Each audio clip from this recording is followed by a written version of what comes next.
Hello, this is Lily. I've had ankle replacement on May the 12th.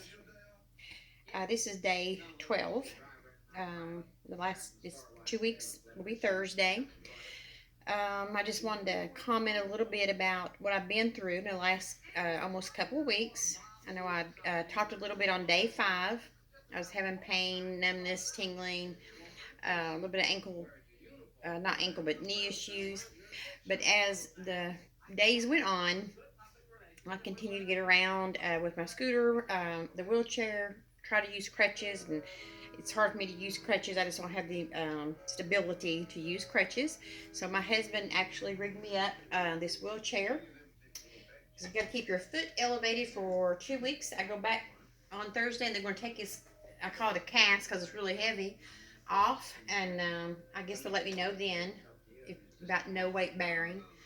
Um, on Sunday and Monday, I had a lot of pain in my foot, in my leg. I was having a lot of pain in my, um, or not in my, on my knees. I have arthritis in my knees.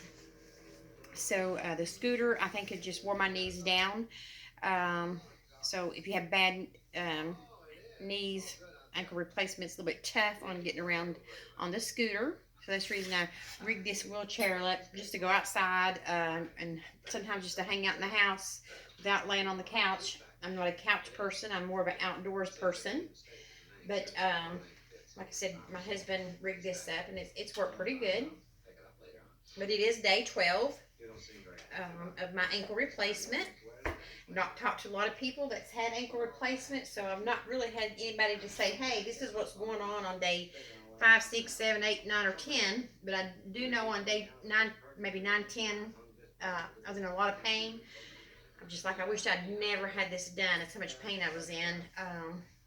And then, like I said, this scooter absolutely kills my knees because you can't put any weight on your foot. So that's how you get around, especially a 56-year-old. You're going to get around using a scooter.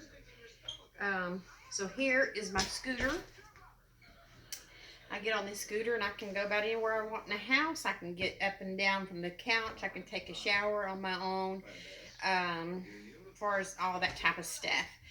Um, Not bearing any weight on your ankle is a challenge because that's the first thing you want to do when you get up in the morning is to put your feet on the floor.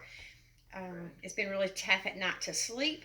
I'm a side sleeper, so I put pressure on the side of my foot. It hurts. I lay on my back. It sort of hurts my back because I have a lot of lower back pain due to arthritis. So it's been a little bit of a challenge here in the last 12 days. I'm not going to lie, which I knew this going into the surgery. I knew it was going to be painful. The doctor said it was going to be painful. It's just a long process, but I did want the mobility of my ankle, so that's the reason I did not choose ankle fusion. So stay tuned for Thursday. I get the cast off, and I'll let you know what the doctor says about putting pressure on my foot. Based on what I read, I should be able to stand. I don't think I'll be able to walk. This process is a long process. And I'm just now day 12 into the process of getting my ankle replaced and getting through the first few weeks. So stay tuned for Thursday, but I am going to make another quick video here in a few minutes to show you the ramp that I already had that was connected to my home and things that are a must. So y'all have a good day. God bless.